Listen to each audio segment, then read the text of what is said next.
जैसे दूसरे का शरीर हमको अपने से भिन्न दिखता है, इसी तरह जब अपना शरीर अपने से भिन्न नजर आने लगे, अपना शरीर अपने से भिन्न नजर आने लगे, तब समझना तुम्हें बोध हो गया है, आत्म तत्व का बोध हो गया है। और जैसे फटे पुराने वस्त्रों से तुम्हें अनासक्ति हो गई है, साड़ी चाहे 10,000 की हो लेकिन अब 2-4 जगह जल गई हो या फट गई है, अब आपकी उसमें कोई आसक्ति नहीं रही। क्या समझ, कोई उसको जला दे, फेंक दे, कुछ कर रहे, ले जाओ, हमारे काम की नहीं रही, क्योंकि समाज में इसको पहन के जा ही नहीं सकते।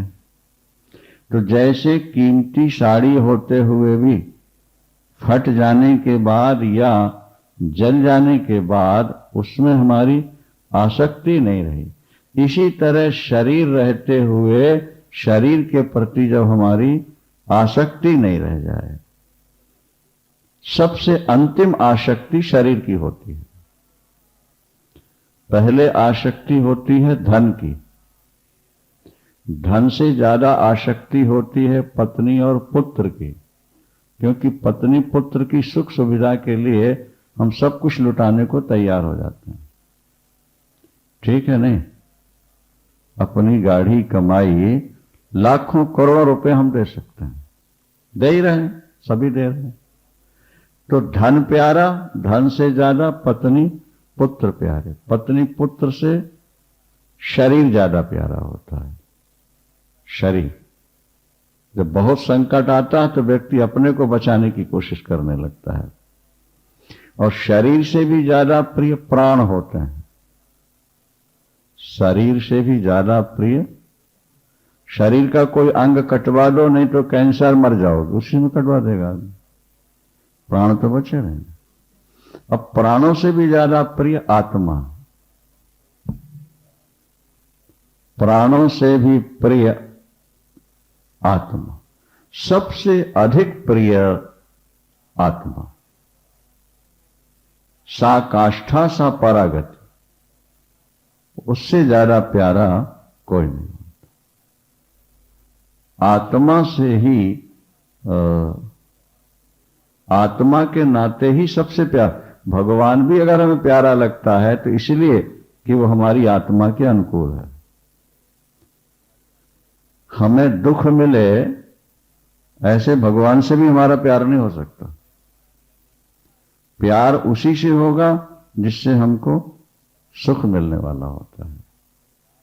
क्या भाई, राम कृष्ण विष्णु शिव भक्त शक्ति सब एक ही रूप है, लेकिन राम के उपासक को कृष्ण उतने प्यारे नहीं लगते, और कृष्ण के उपासक को राम उतने प्यारे नहीं लगते, और शंकर के उपासक को कृष्ण राम उतने प्यारे नहीं लगते, मां के उपासक को वो दूसरे प्यारे नहीं लगते। है तो एक ही सब, लेकिन फिर भी कट्टरवादियों में एक से प्यार है, भगवान के एक स्वरूप से प्यार है और दूसरे से नफरत होती है। और हजारों लाखों व्यक्ति हैं जिनको वो बहुत अच्छे लग रहे होते हैं। तो मूल यह है कि अपनी आत्मा से जिसका स्वभाव मेल खाता है उसके प्रति हमारा प्रेम हो जाता है, स्नेह हो जाता है। मूल केंद्र है आत्मा, आत्मा से प्यारा और कोई नहीं होता है। इसलिए जब महापुरुष अपनी आत्मा में स्थित हो जाते हैं तो उन्होंने क्या किया और क्या करना है, इन दोनों बातों को भूल जाते। भाई, वृत्ति जब आत्मनिष्ठ हो गई तो बाहर हमें क्या करना बाकी है या हमने क्या किया है उसका स्मरण कैसे रहेगा। कहते हैं भरतलाल जी चित्रकूट जा रहे थे तो उनके पैरों में छाले पड़ गए। छाले पड़ने के बाद भी वो नाचते कूदते भगवान का कीर्तन करते हुए जा रहे थे। प्रश्न खड़ा हुआ कि जब पैरों में छाले पड़े हैं और कहत राम सिय उमग उमग अनुराग। तो क्या उनको पीड़ा नहीं हो रही थी? बोले पीड़ा का अनुभव तो तब हो जब मन साथ में हो। भारत का मन शरीर में नहीं था, कहां था? मानता जहां रघुवर बैदेही, मान जहां तहां रघुवर बैदेही, बिनु मान तन सुख दुख सिद्धि के ही। बिनु मन तन दुख सुख सुधि के। जब बिना मन के हो गए, मन यहां रहा ही नहीं, तो यहां क्या हो रहा है इसका पता क्या लगेगा? मन तहां जहां रघुवर बैठे, तो शरीर की पीड़ा का अनुभव नहीं होता। इसी तरह आत्मज्ञानी जब अपने स्वरूप में बैठ जाता है सच्चिदानंद में, तो फिर संसार में क्या कर चुके हम या क्या करना बाकी है, इस बात को वो बिल्कुल भूल जाता है। दूसरे दलील दें भी तो उसके अंदर वो बात आती नहीं, क्योंकि उसका चिंतन बदल चुका है। हाँ, मुक्तो यथास्थिति स्वस्था। मुक्त पुरुष जो है वो हर स्थिति में स्वस्थ रहता है, प्रसन्न रहता है। कृत कर्तव्य निर्वृता। अब उसके लिए ना कुछ करने योग्य है और ना कुछ कर्तव्य शेष है, सबसे ऊपर उठ चुका है। समः सर्वत्र वै तृष्णा। तृष्णा उसकी समाप्त हो चुकी है, सर्वत्र उसकी समान दृष्टि हो चुकी है।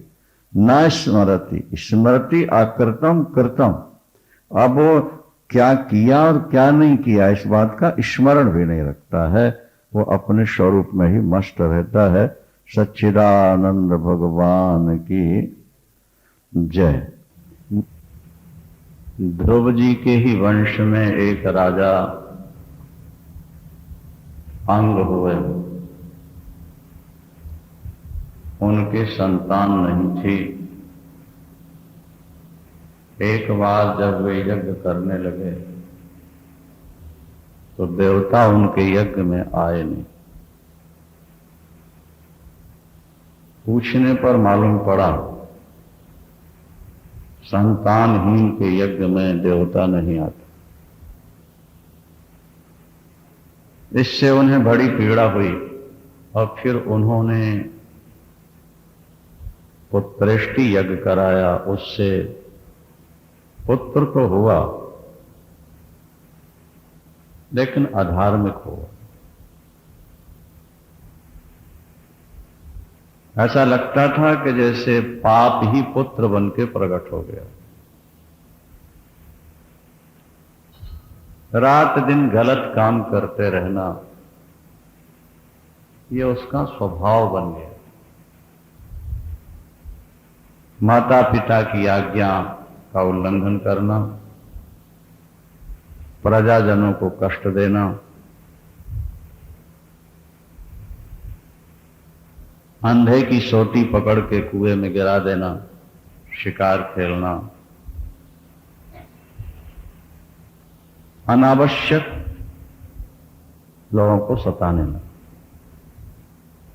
महाराज अंग ने बहुत समझाने की कोशिश की, नहीं माना। तो वे 12 बजे रात को गृह त्याग कर चले, ये सोचते हुए कि लायक पुत्र की अपेक्षा नालायक अच्छा होता है, क्योंकि नालायक पुत्र के कारण पिता माता को वैराग्य तो होता है। व्यवहारिक दृष्टि से नालायक पुत्र अच्छा नहीं, लेकिन भजन की दृष्टि से नालायक पुत्र हो जाना यह अच्छी बात है। लायक होगा तो ममता बढ़ेगी और नालायक होगा तो वैराग हो जाएगा। और जीवन में वैराग्य अभिष्ट है। राग तो सब में देखा जाता है, पशु पक्षी कीट पतंग सब रागी हैं। अगर राग की महत्ता होती तो रागी सभी शांति पा गए होते या इनको ईश्वर मिल गया होता। इसीलिए शास्त्र कहते हैं कि जीवन का पुरुषार्थ राग नहीं है बल्कि वैराग है। विषयों का संग्रह करने से शांति नहीं है, विषयों का त्याग करने से शांति। त्यागात शांति। जब तक जीवन में त्याग नहीं होगा शांति नहीं होगी। कल विस्तार से चर्चा हुई, बड़ी सुंदर चर्चा थी कि दिन में व्यक्ति को हजारों लाखों नोट मिलें, विविध प्रकार के भोग मिलें, लेकिन जब तक सबको त्याग के व्यक्ति निद्रा में नहीं जाएगा तब तक उसको शांति नहीं मिल सकती। तो निद्रा का मतलब क्या है? विषयों का त्याग। विषयों का त्याग निद्रा में होता है पूर्ण रूप, और तब आत्मानंद प्रकट होता है। जब विषयानंद के बादल छट जाते हैं तब आत्मानंद का निर्मल सूर्य चांद दिखाई देता है। जब तक विषयों के बादल छाए रहेंगे तब तक आनंद रूपी चंद्र का दर्शन नहीं हो सकता। आनंद चंद्र तभी प्रकट होगा जब बादल छट जाए, और वो वैराग्य ही सबसे बढ़िया उसका साधन है। देखो, ये भौतिकवाद का युग है। आज के युग में ब्रह्मचर्य या गृह त्याग या संयम, ये पिछड़े जमाने की बातें लोग मानते हैं, लेकिन ये बात बिल्कुल निर्विवाद सत्य है। दुनिया का कोई व्यक्ति इसे काट नहीं सकता। राग अंत में आग बन जाता है। राग से रा निकाल दो ना तो आग है। राग रा निकल गया तो जो व्यक्ति रागवान है उसके जीवन में चिंता की आग है। हमें आज तक ऐसा कोई व्यक्ति नहीं मिला जो रागवान हो और बचपन से लेके बुढ़ापे तक आराम से चैन से जी गया हो। न पढ़ने को मिला और न सुनने को मिला। बल्कि शास्त्रों ने ये कहा कि वैराग्यवंतः खलु भाग्यवंतः। भाग्यवान कौन है? जो वैराग्यवान है। वैराग्यवंतः खलु भाग्यवंतः, वो भाग्यवान। संग्रह से शांति मिलती है। आज तक हमको ना कहीं पढ़ने को मिला और ना सुनने को मिला। संग्रह में शांति नहीं है। शांति कहां है? त्यागात शांतिरनंतरम। जब जीवन में त्याग आएगा तो शांति का चंद्रोदय उदित हो जाएगा। ये भगवान कृष्ण कहते। महर्षि पतंजलि योग दर्शन में यही कहते हैं, संतोषाद अनुत्तम सुख लाभ। दृष्टानुसर्विक विषय वितृष्णा वैराग्यम। वैराग्य का स्वरूप क्या है? क्या कुछ लोग सोचते हैं कि घर छोड़ दिया तो वैरागी हो गया। नहीं, विषय छूट गए तो वैरागी हो गए, ऐसा भी नहीं। शास्त्र कहते हैं कि शरीर से विषय छोड़ने के बाद भी अगर मन से विषयों का चिंतन होता रहता है तो वो वैराग्यवान नहीं है, वो तो रागी ही है। और यहां तक लिख दिया, स्वर्ग के विषयों का भी अगर तुम्हें लालच है कि यहां हम अच्छा काम करेंगे और मरकर स्वर्ग में जाके फिर ऐश करेंगे, तब भी तुम्हारी बुद्धि पूरी निर्मल नहीं होती। जब तुमको स्वर्ग के विषय भी तुच्छ भाषने लगेंगे, दृष्टानुश्रविक, आंखों से जो हमने विषय देखे और कानों से जो विषय हमने स्वर्ग के सुने, उन दोनों से जब मन हट जाएगा तब पूर्ण वैराग्यवान कहलाएगा। और वैराग्यवान होने के बाद फिर विषयों का चिंतन नहीं हो, उनका वर्णन नहीं हो, वो जो जीवन है वो एक विलक्षण आनंद को प्रकट करने वाला जीवन है। जिन्होंने अपने जीवन में पूर्ण वैराग्य को स्वीकार किया, उनके जीवन में सदा आनंद ही आनंद रहा। पर जैसा कि हमने आपसे कहा कि इस भौतिकवाद के युग में, अर्थ और काम प्रधान युग में, धर्म और मोक्ष, ज्ञान और वैराग्य की बात पुराने जमाने की बात कहलाती है। लेकिन इस बात को अच्छी तरह से आप बुद्धि में बैठा लेना कि कई पुरानी बातें बड़ी कीमती होती हैं। जैसे हवा तो पुरानी है लेकिन कीमती है नहीं। सूरज भी पुराना है, चांद भी पुराना है, ऐसा उपयोगी है कि अनुपयोगी सिद्ध हो गए? सब उपयोगी, पुराने होते हुए भी उपयोगी। इसी तरह हमारा जो भारतीय ज्ञान और विज्ञान है वो पुराना होते हुए भी बहुत ज्यादा उपयोगी है। और विदेशों में जब कोई भारत का योगी जाता है तो लोग उसके पीछे लग जाते हैं। वो कहते हैं कि हमने भोगों का सुख देख लिया, अब हम संयम का सुख हो, ज्ञान से मिलने वाला सुख हो, ध्यान से मिलने वाला सुख आपसे चाहते हैं। वैराग्यवान भाग्यवान, वैराग्य मेवा भयम, वैराग्य निर्भय पद है। धनवान के लिए तो शास्त्रों में लिखा कि इसको हर तरफ से खतरा ही खतरा नजर आता है।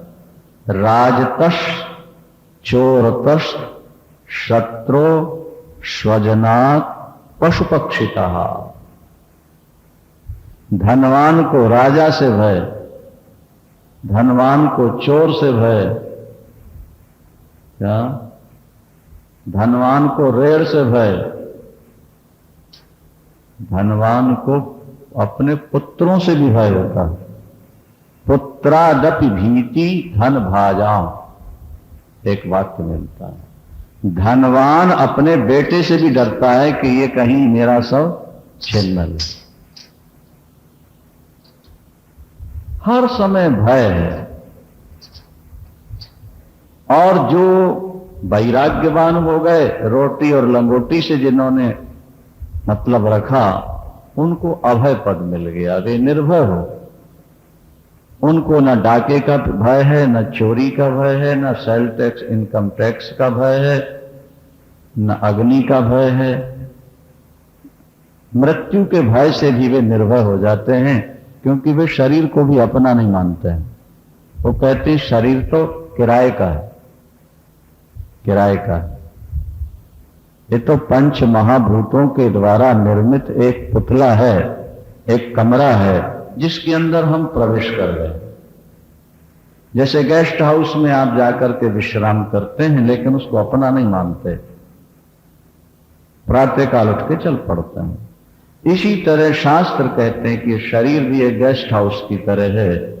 कुछ दिन विश्राम करने के लिए परमात्मा ने ये 9 दरवाजे का मकान हमें आपको प्रदान कर दिया है। ये केवल विश्राम करने के लिए है, इसमें पड़े रहना हमारा लक्ष्य नहीं है, इसमें रम जाना ये हमारा लक्ष्य नहीं है।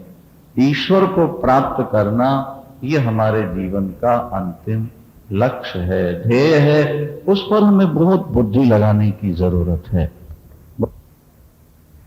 एक गुरु शिष्य आपस में विचार कर रहे हैं। गुरु जी कहते हैं, बेटा त्याग के बिना शांति नहीं। और चेला कहता है गुरुजी बिना पैसे के गुजारा नहीं। गुरु अपनी बात कह रहे हैं और शिष्य अपनी बात कह रहा है। गुरुजी कहते हैं बिना त्याग के, बोलो भाई, शांति नहीं है, और शिष्य कहता है बिना पैसे के गुजार। पैसा जरूरी है। उन्होंने कहा, गुरु ने, कि बेटे भोगों के लिए पैसे की जरूरत है, गुजारे के लिए पैसे की जरूरत नहीं। भागवत में बहुत अच्छी बात लिखी है कि आपके जीवन की उपयोगी चीजें परमात्मा ने फ्री ऑफ चार्ज आपको दे रखी। जहां भोगों का प्रश्न आता है वहां संग्रह की जरूरत होती है, अन्यथा नदियां बह रही हैं, पानी आपको मिल जाएगा फ्री। जंगलों में गुफाएं बनी हैं, रहने के लिए आपको मिल जाएंगी। फल फ्रूट लगे हुए हैं, वो मिल जाएंगे। लोग चिथड़े टांग दिया करते हैं सड़कों के किनारे, प्राचीन काल में तो बहुत होता था, और संत लोग उसी की गुदड़ी बना करके गुजारा कर लेते थे। वो कहते थे सोने के लिए तकिया भगवान ने हाथ का भेज दिया है, हाथ टेढ़ा करो, तकिया बनाया है आपका। बोले बर्तन तो साथ रख लें, बोले अंजलि तो भगवान ने इतनी बढ़िया अंजलि बना के दी है कि आराम से पानी पी सकते हो, न चोर चुराएगा इसको, न टूटने का न फूटने का। हमारे गुरुदेव का नाम श्री करपात्री जी था ना। कर माने हाथ ही जिनके पात्र हैं वो करपात्री कहलाते नहीं। वो हाथ में लेकर खा लेते थे, हाथ से ही पानी पी लेते थे,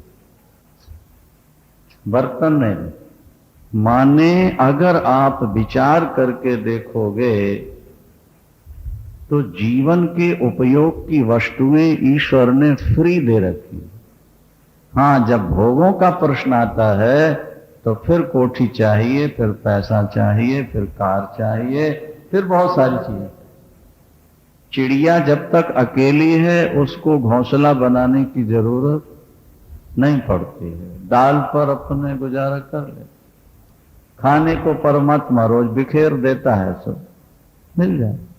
तो जब जोड़ा हुआ और पेट में अंडा आ गया तो घोंसला बनाने की जरूरत पड़े।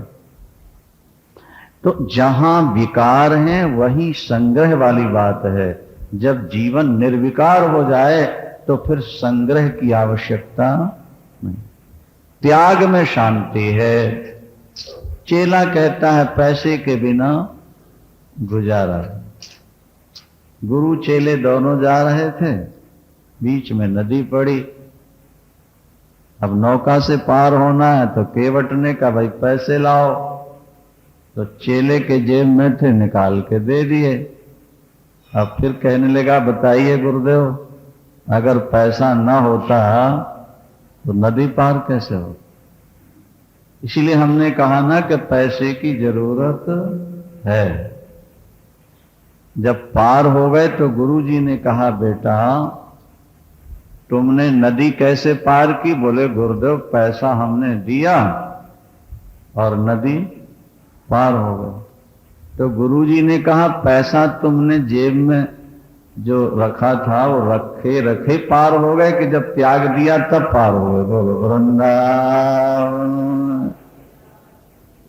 नहीं आ रही बात समझ में आपके।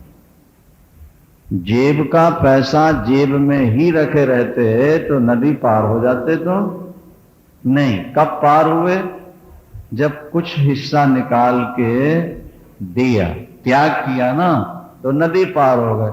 तुमने थोड़ा त्याग किया तो नदी पार हो गए, हमने पूरा त्याग दिया तो भवसागर से पार हो जाएंगे। बोलो वृंदावन। क्या समझे। संग्रह नहीं, त्याग। भारतीय संस्कृति भोग प्रधान नहीं है, ये तो त्याग प्रधान संस्कृति है। ये ठीक है कि आज भौतिकवादी युग में क्या भोगों की गड़गड़ाहट के सामने त्याग की बांसुरी की आवाज सुनाई नहीं पड़ रही, लेकिन जो आनंद त्याग में है वो संग्रह में नहीं है। ये बात हमेशा ध्यान रखना है। आप जितना ज्यादा संग्रह करते जाएंगे उतने ज्यादा आप टेंशन में रहने के लिए मजबूर हो जाए। महाभारत का एक श्लोक है कि संसार में सबसे ज्यादा भयभीत कौन है और सबसे ज्यादा दुखी कौन है और सबसे ज्यादा दीन कौन है, यह प्रश्न है। उत्तर क्या दिया धर्मराज युधिष्ठिर ने? महाधनी सदा भीतो। ये जितने बड़े बड़े धनवान होते हैं सदा भयभीत रहते, इनके हृदय में शांति नहीं रहती, क्योंकि इनकी फैक्ट्रियां बड़ी, इनकी योजनाएं लंबी और एक एक योजना में करोड़ों रुपया लगा है और जरा सा गड़बड़ा जाए तो करोड़ों का लॉस होने वाला है। इसीलिए वो हमेशा तनाव टेंशन में रहते हैं, यहां गड़बड़ी ना हो जाए, यहां गड़बड़ी ना हो जाए, ये ना बिगड़ जाए, ये ना बिगड़ जाए। गरीब का नुकसान होगा तो 100, 200, 500 का होगा और धनवानों का नुकसान होगा तो फिर करोड़ों का नुकसान होगा। महाधनी सदा भीतो, ये श्लोक। और शास्त्र के वचन गलत नहीं हो सकते। महाधनी सदा भीतो, जो जितना ज्यादा धनवान है उतनी ज्यादा भयभीत, और दुखी बहुकुटुंबवान, जिसका कुटुंब बड़ा होता है वो सदा दुखी रहेगा। कभी कोई मर रहा है, कभी कोई जन्म रहा है, कभी किसकी टांग टूट रही है, कभी किसके सिर में दर्द हो रहा, वहां जाओ उसको संभालो। महाधनी सदा भीतो दुखी बहु कुटुंबवान। और दीन कौन है? बोले आशा तृष्णा सदा दीनो। जिसके मन में ज्यादा पाने की इच्छा है वो हमेशा दीन रहता है, वो सबकी सहता है, सबकी सुनता है और रात दिन दौड़ता है। लेकिन जिसे कुछ नहीं चाहिए उसके अंदर वो आनंद प्रकट होता है जिसकी आप कल्पना भी नहीं कर सकते। क्या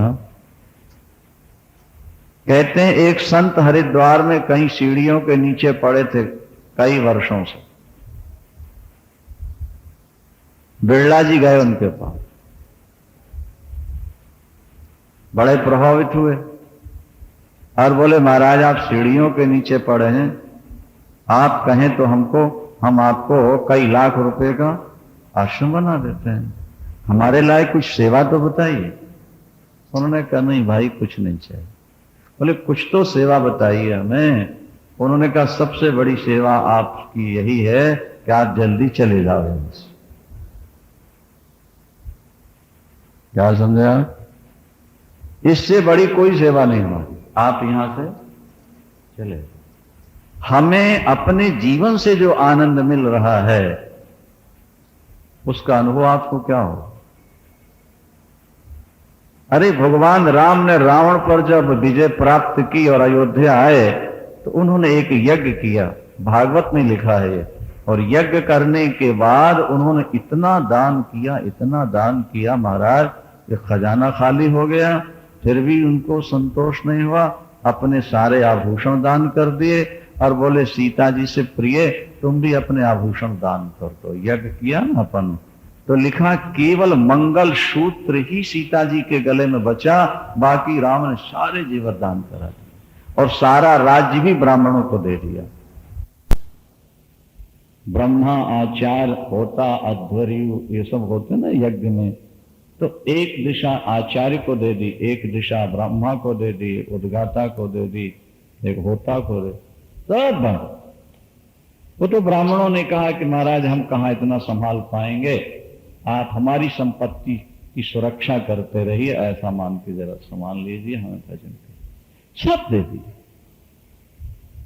भगवान शंकर ने लंका बनवाई थी। पार्वती जी ने कहा हमको बढ़िया महल चाहिए, क्या हमको आप भले बाघंबर पहने रहो, पर हमको तो समाज में जाना पड़ता है, हमको तो बढ़िया साड़ी चाहिए, बढ़िया जेवर चाहिए, और हमारी सहेलियां और ये देवता सब बड़े दिव्य महलों में रहते हैं, तो आप समर्थ हो, शक्तिशाली हो, क्या हमारे लिए नहीं बनवा सकते? बुलाया मैदानों को, विश्व को बनाओ, सोने की लंका हो, पहाड़ के ऊपर बनाओ। ये धनवान लोग पहाड़ों पर घूमने के बड़े शौकीन होते हैं ना, बोलो सियावर। पहाड़ के ऊपर सोने की लंका, चारों तरफ समुद्र, बड़ा ठाठ महाराज, बड़ी सुंदर लंका। पार्वती जी को देखा, बहुत खुश हुई, बहुत खुश हुई। अब चलो गृह प्रवेश करना है तो कुछ पूजा पाठ तो हो जानी चाहिए कि नहीं? तो पूजा पाठ के लिए कोई बढ़िया कर्मकांडी ब्राह्मण बुलवा लिया जाए। तो पता लगा कि रावण से बढ़िया तो इस समय कोई है ही नहीं है। तो महाराज फिर रावण को बुलाया गया और फिर हवन पूजा पाठ चला, और समाप्ति पर भगवान शंकर ने कहा महाराज जो आप मांग लो सो आपको दे देते हैं। उन्होंने कहा लंका हमको दे दो, वो सब शंकर भगवान की। तो शंकर जी ने लंका दे दी। अब पार्वती जी बड़ी नाराज हुई कि देखो इतना बढ़िया इन्होंने बनाया बनवाया परिश्रम करके, और ब्राह्मण को लंका ही दे दी इन्होंने। तो भगवान शंकर ने कहा पार्वती श्मशान में जो आनंद है उस लंका में भी नहीं मिलेगा तेरे, अपन वहीं मस्त हैं। देखो कितना बढ़िया वातावरण है अपने श्मशान का, वहां कोई लड़ाई नहीं, कोई झगड़ा नहीं, कोई निंदा नहीं, कोई चुगली नहीं, कोई दूसरी बातें नहीं करते लोग श्मशान में आने वाले। हर समय राम नाम सुनने को मिलता है। जलते मुर्दे देखो तो मन में वैराग्य रहता है, आत्मा का अनुसंधान होता है, परमात्मा का चिंतन होता है। कितना बढ़िया अपना स्थान है, उसको छोड़ के यहाँ का, इसका तो नाम ही सोना है, ये सोने थोड़े देगा तुमको। वो शंकर भगवान की, क्या नाम है उसका, बोलो भाई, अरे सोना, जागते रहना नहीं तो लुट जाओगे। 5-5, 10-10 चौकीदार लगे रहते हैं, तुम इस तरफ संभालो, तुम इस तरफ संभालो। हर जो श्मशान में पड़ा है, नंगा खुदा से चंगा, ये एक लोकोक्ति है। उसके पास लुटने के लिए तो कुछ है नहीं, तो चिंता का है। और पेट, बोले पेट तो जिसने बनाया है भरने की गारंटी उसकी है। ये बात आप समझ लें। हमने आपसे कहा ना कि जीने के लिए व्यवस्था उसने पूरी कर रखी है। जब तुम ऐश करना चाहते हो तब तुम्हें अपनी व्यवस्था की चिंता होती है। अगर तुम ऐश छोड़ दो तो जीवन का गुजारा तो वो तुम्हारा कर दे। कीड़ी को कण भर और हाथी को मन भर, वो दे ही देगा, देता है। अजगर सांप एक होता, अजगर सांप, मालूम है? नाम सुना कभी? नहीं सुना। देखा भी है? नहीं देखा। बड़ा मोटा होता है, लंबा, वो जानवरों का ऐसे निकल जाता, वो चल नहीं पाता बेचारा, लेकिन परमात्मा उसका भी पेट भरता है, वो भी भूखा नहीं रहता। दत्तात्रेय भगवान कहते हैं मधुकार महासर्प लोकेश्मिन्नो गुरु तमो, मेरे उत्तम गुरु दो हैं। कौन कौन? एक सर्प और दूसरे मधुमक्खी। सर्प कोई काम नहीं करता, चल भी नहीं सकता, लेकिन भगवान रोटी उसको भोजन दे रहा है, एक। और मधुमक्खी जब शहद संचित कर लेती है, उसको लूटने वाले कई आए। जब तक मधुमक्खी के छज्जे में शहद नहीं है, कोई नहीं छूता उसको, कोई नहीं छेड़ता उसको। लेकिन जब लबालब भर जाती है, बस फिर चारों तरफ से लोग आ जाते, और अगर देने में आनाकानी करे तो आग लगा, मार देते हैं मक्खियों को। दत्तात्रेय भगवान कहते हैं अगर जीवन में शांति चाहिए तो ईश्वर पर निर्भर हो जाओ। भोग भोगने वालों को शांति आज तक नहीं मिली। भोगों ने थोड़ा सुख दिया, अशांति ज्यादा दे दी। आज हम अंधी दौड़ दौड़ रहे हैं। किसी की बढ़िया कोठी देखते हैं तो हम ऐसी बनवाएंगे, किसी की बढ़िया कार देखते हैं तो हम ऐसी खरीदेंगे, किसी का बढ़िया साड़ी सूट देखते हैं तो हम खरीदेंगे, किसी के जेवर बढ़िया देखा तो हम बनवाएंगे, किसी का स्विमिंग पूल बढ़िया देख लिया तो हम ऐसा बनवाएंगे, किसी का फाल देख लिया तो हम ऐसा बनवाएंगे। और महाराज हम ऐसा करेंगे, करते करते ये खत्म हो जाते हैं। इनको शांति कभी प्राप्त नहीं हो। ये तुम समझ लेना। शांति तुम्हें तभी मिलेगी जब तुम परमात्मा की शरण में आओगे और साथ में वैराग्यवान बनोगे। वैराग्यवंतः खलु भाग्यवंतः भोगे रोग भयम कोले च्युति भयम वित्ते नृपालाद भयम। क्या? भोग में रोगों का भय, भोगे रोग भयम, ऊंची कुर्सी मिल गई तो गिरने का भय, धन मिल जाए तो राजा से भय, और जवानी सुंदरता मिल जाए तो बुढ़ापा से भय, और विद्या मिल जाए तो पराजय का भय। क्या समझे? और बच्चे मिल जाए तो इनको कुछ हो ना जाए, ये भय। संसार के हर पदार्थ के साथ भय जुड़ा हुआ है। बोले फिर अभय कहां है? बोले वैराग्य मेवा भयम। जिसके जीवन में वैराग्य मिल गया उसके जीवन में सदा अभय। अभय पद वैराग्य। आज का व्यक्ति वैराग्य को समझ नहीं पा रहा है। वो भौतिकवाद के चाकचिक्य में, भौतिकवाद के आकर्षण में फंसा पड़ा है। इसमें सुख मिलेगा, इसमें सुख मिलेगा। वही जो पहले हम आपको सुना चुके कि सेमर के पेड़ में फल लगते हैं जो देखने में अनार के सदृश होते हैं। सुग्गा बैठकर बड़ा खुश होता है कि अब तो जल्दी पेट भर जाएगा, और जब चोंच मारता है तो रुई निकलती। कहां? सेमर के फल से रुई निकल।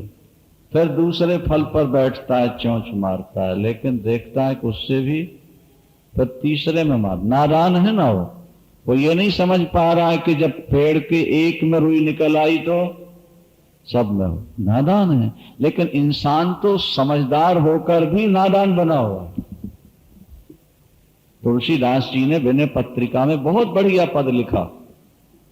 वो कहते हैं, माधव जू मौसम मंद न को। हे नाथ, हे मेरे प्रभु, मेरी तरह दुनिया में कोई मूर्ख है ही।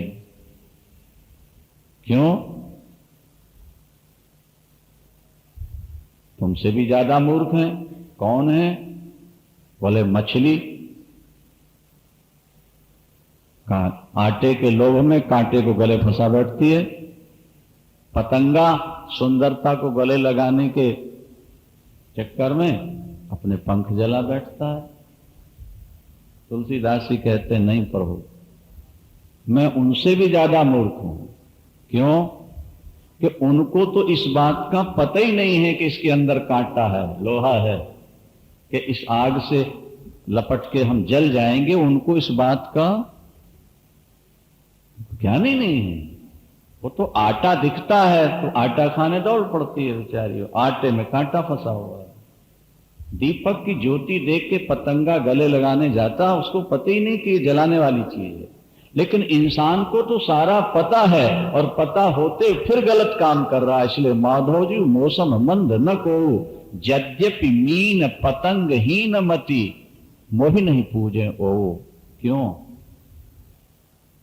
कि रुचिर आहार रूप वश्य उन, रुचिर आहार रूप वश्य उन, पावक लोह न जानो, लेकिन देखत विपत विषय न तजत हो, ताते अधिक अयानो। माधव जी मौसम मंद व्यक्ति जानता हुआ अनजान बन के गलत काम कर रहा है।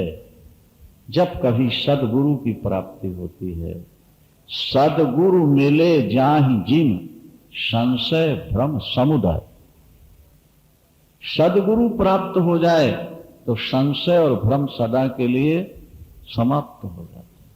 इसलिए तो तुलसीदास जी ने कह दिया कि ब्रह्मा और शंकर की तरह व्यक्ति क्यों ना हो, जब तक गुरु की शरण में नहीं जाएगा उसका कल्याण नहीं हो सकता। गुरु बिन भव निधि तारय की कोई, गुरु बिन भव निधि तारय की कोई, जो बिरंच शंकर सम होय। गुरु बिन होय की ज्ञान, बोलो, गुरु बिन होय की ज्ञान, और ज्ञान की होय विराग बिन, गावें वेद पुराण, सुख की लाही हरि भजन बिन। गुरु के बिना ज्ञान नहीं, वैराग के बिना ज्ञान नहीं। क्या बिना जल की नौका चल सकती है? कोटि जतन पच पच मरिय, चले कि जल बिन नाव। जैसे बिना जल के नौका नहीं चल सकती, इसी तरह महाराज बिना गुरु के ज्ञान। गुरु शब्द का अर्थ ही है, गु माने अंधकार, गु माने अंधकार और रू माने प्रकाश। अंधकार से निकाल के जो प्रकाश में खड़ा कर दे उसका नाम क्या हुआ? गुरु। गुरु अंधकार से निकालकर प्रकाश में जो खड़ा कर दे उसका नाम गु शब्दस्त्वंधकारा, रू शब्दस्तन निरोधका। अंधकार निरोधित्वात् गुरु विद्यभिधीयते। आजकल लोग दीक्षा का महत्व तो नहीं समझते ना, मंत्र वंत्र ले लिया और छुट्टी हो गई। ऐसे लोगों को ज्ञान व्यान नहीं होता, खाली मन में संतोष हो जाता है कि हमने दीक्षा ले। दीक्षा शब्द का अर्थ क्या है? गुरु ज्ञान देता है, इसलिए वो दी शब्द है। दीयते ज्ञान मत्यंतम, जो ज्ञान दे वो है दी। और जो शिष्य के सारे पापों का क्षय कर दे उसका नामक्षा। कोड वर्ड हुआ ना ये, दीक्षा। दीयते ज्ञान मत्यंतम, जो ज्ञान देता है और पापों का क्षय कर देता है उसका नाम है दीक्षा।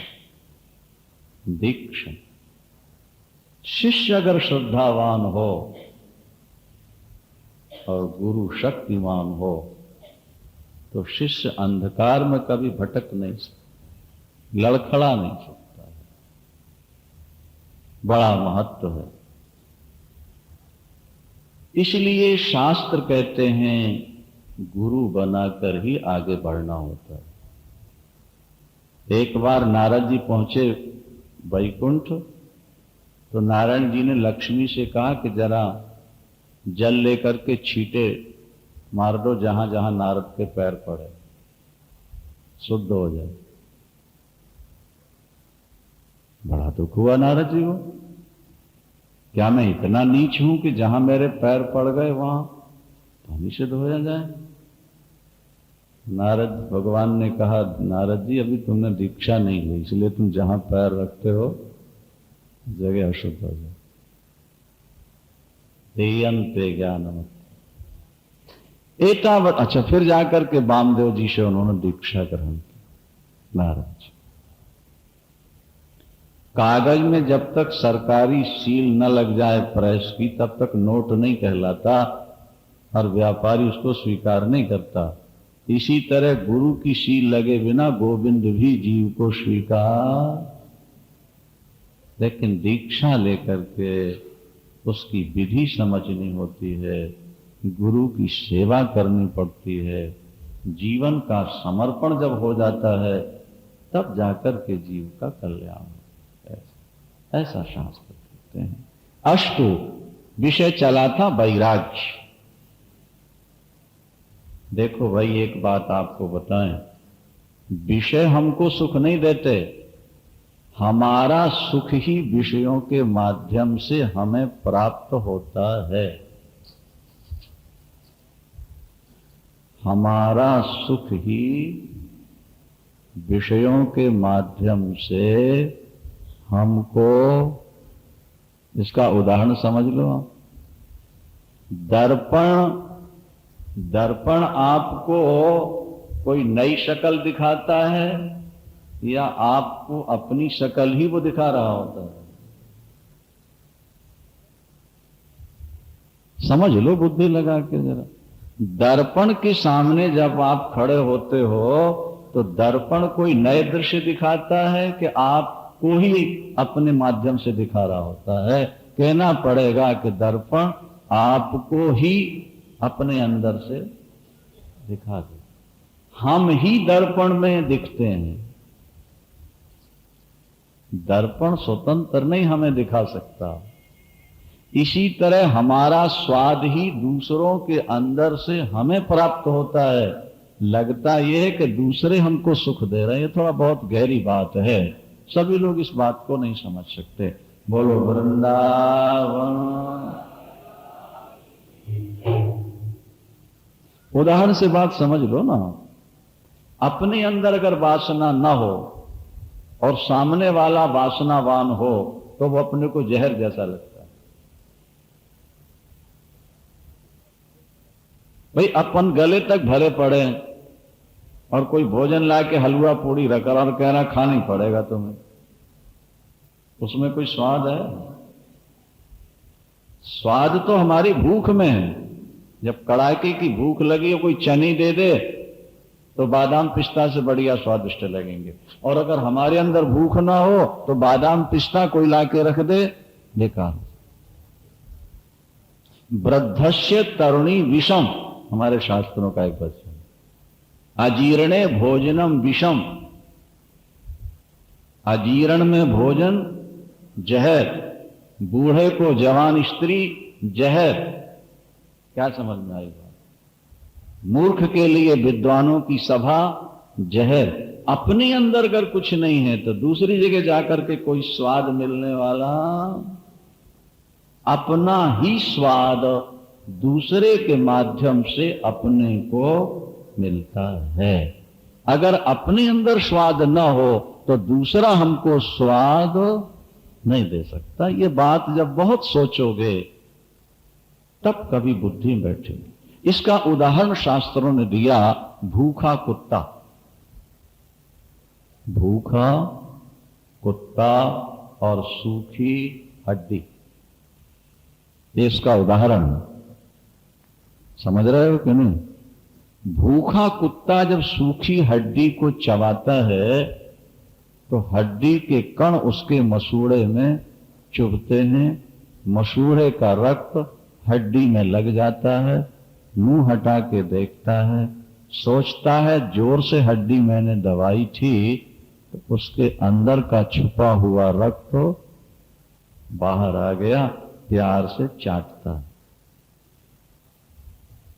क्या भाई, वो हड्डी का रक्त चाट रहा है कि अपने मसूड़ों का चाट रहा है? लेकिन मान क्या रहा है? ये हड्डी से निकला हुआ है, और बाद में फिर परेशान होता है। इसी तरह व्यक्ति अपना सुख ही दूसरों के माध्यम से लेता रहता है और सोचता है कि उनसे हमको सुख मिल रहा। दूसरे से सुख नहीं मिलता। अपना ही प्रतिबिंब, अपनी ही आंखें कांच में टकराकर लौट के अपने को देखती हैं। जिस कांच के पीछे मसाला न लगा हो उसमें अपना रूप दिखता है कि नहीं दिखता? बोलते जाओ, क्यों नहीं दिखता? क्या उत्तर है?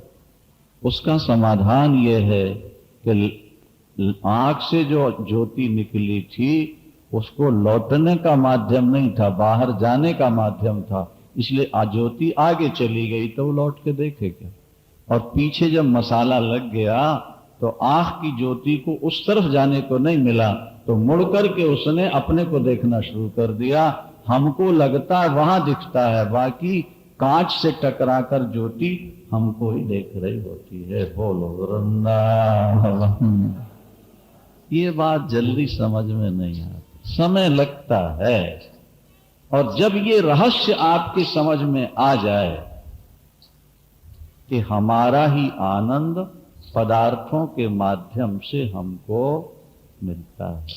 मान लो सूरदास को आप रोज गार्डन में ले जाओ, हाँ ठीक है, और फिर ये कहो आहा ये पुष्प कितने सुंदर हैं, ये पुष्प कितने सुंदर हैं, ये सेटिंग कितनी बढ़िया, कैसी चादर।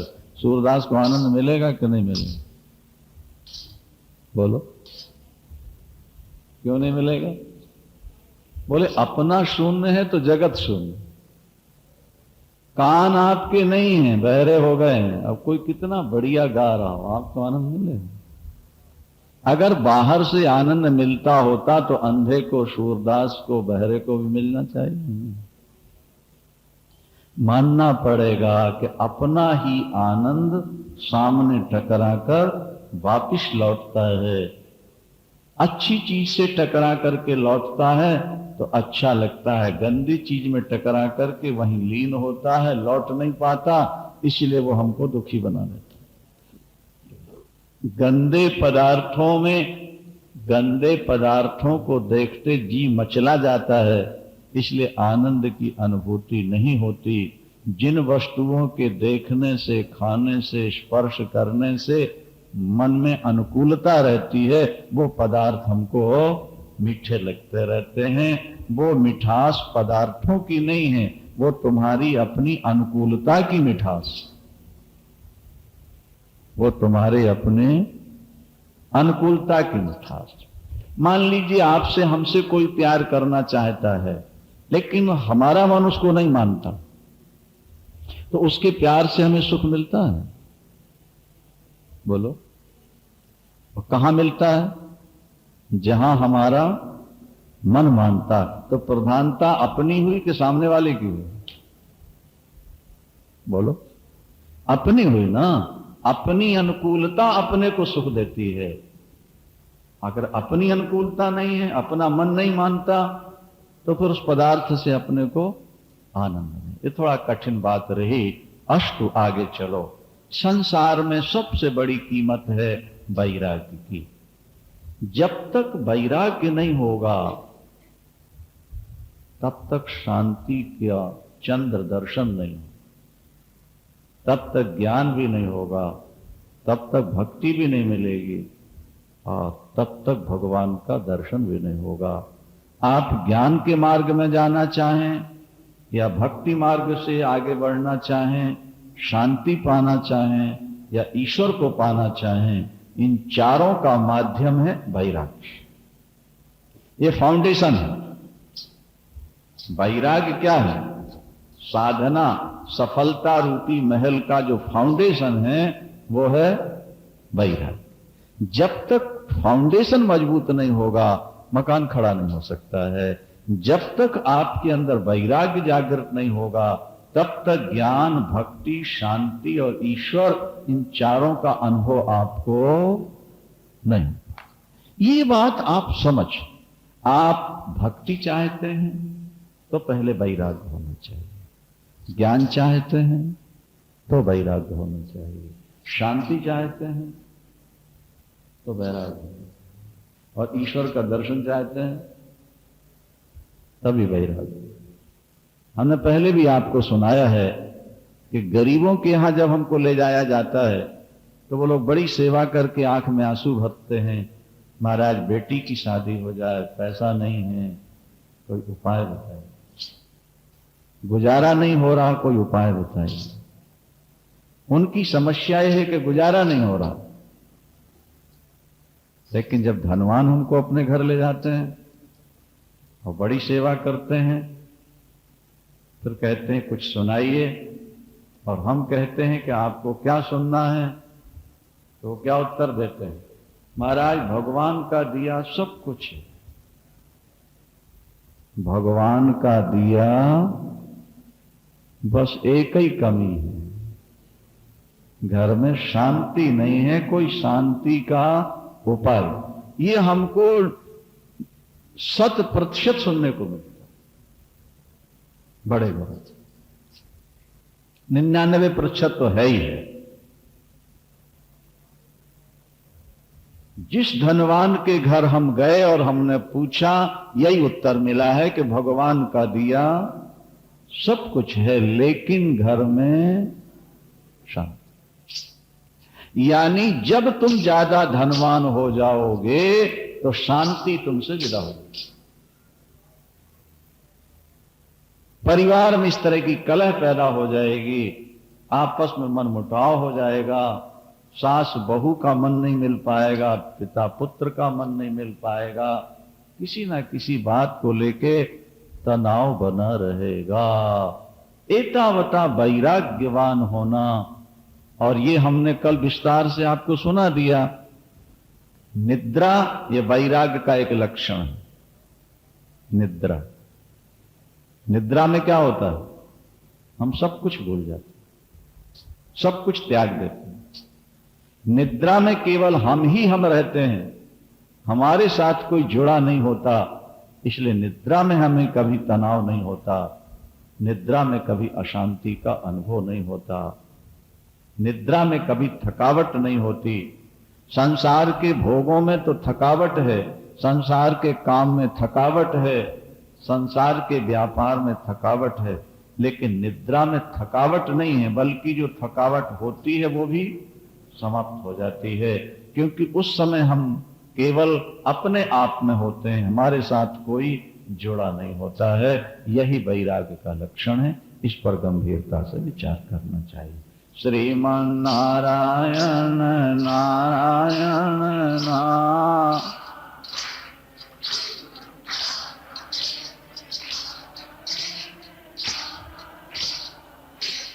भजमन नारायण नारायण नारायण भजमन।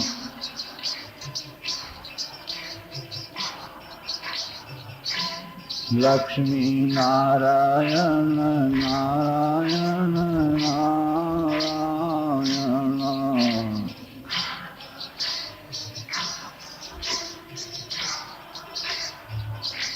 बद्री नारायण नारायण नारायण,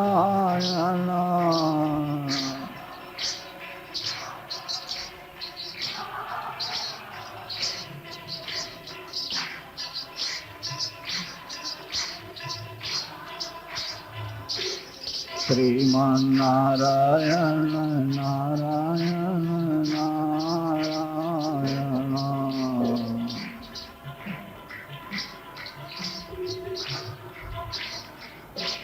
सद्गुरु नारायण नारायण नारायण,